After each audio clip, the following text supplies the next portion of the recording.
स्वभावजेन कौन्तेय निबद्धस्वेन कर्मणा कर्तुं नेच्छसि अन्मोहात् कार्यस्य वशोऽपितः। हम क्या कर रहे हैं? एक स्वभाव विकसित कर रहे हैं।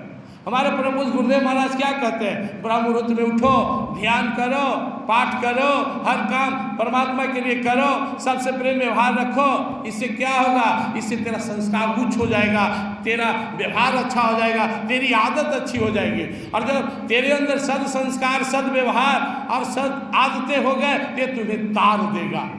पहले हम आदत बनाते हैं, फिर आदत हमें बनाता है। जिनका आदत हो गया हर काम परमात्मा के लिए करने का, आहार शुद्ध कर लिए, विहार शुद्ध कर लिए, सोना जागना कर्म करना, ये आदत तार देगा।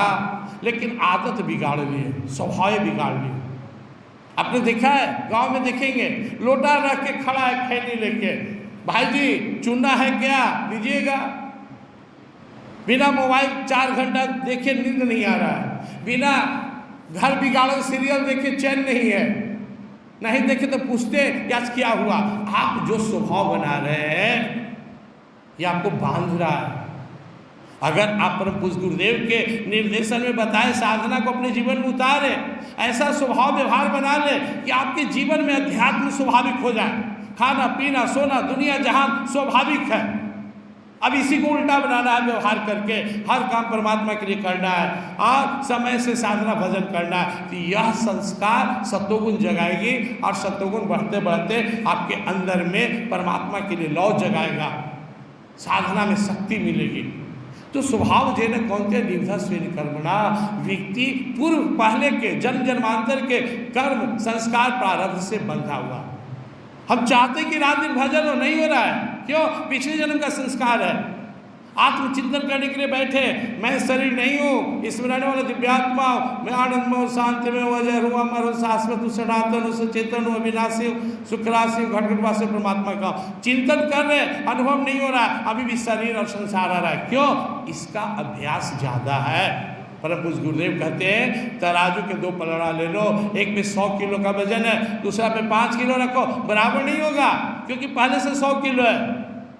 तो अपने स्वभाव को सुधारना, इसलिए अर्जुन जब भगवान से पूछते हैं कि मध्यात्मा, भगवान बोलते हैं स्वभाव अध्यात्म उचित।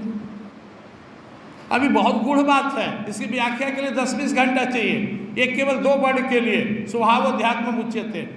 पहली मोटा मोटी अर्थ है कि स्वभाव को ठीक करो, और इसका दिव्य अर्थ है कि अपने स्वभाव स्वरूप को समझो। आत्मा हमारे अंदर में बैठे हुए आत्मा राम है, उनको जगाओ, उनमें डूबो, अपना बेड़ा पार करो। कर्तुम नेसी अन्मोहात् कृष्णस्य वशोऽपितः। ये हमारा स्वभाव ही है कि कुछ काम न चाहते भी करते हैं और कुछ चाहते भी नहीं कर पाते। अर्जुन को भगवान ये लट कर रहे, सावधान कर रहे कि तू जो कह रहा मैं नहीं लड़ूंगा, लेकिन तुम्हारा व्यवहार तो लड़ने का है। 1000 बार तू लड़ा है, तेरा वो पिछला संस्कार तुझे युद्ध के मैदान में ले आएगा।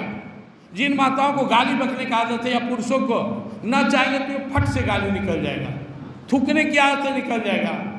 लेकिन जिनको आदत नहीं है, बोलो गुरुदेव भगवान ने की, तो आप देखिए जिनको आदत नहीं उनके मुंह से जय नहीं निकला, जय। जिनको प्रैक्टिस बोलो जय, आदत नहीं है लड़ाई करना। एक बूढ़ी माता थी, मैं सोचा इनको ये क्या जय बोलेगी, बेचारी कमजोर, ऐसा नहीं बोलता।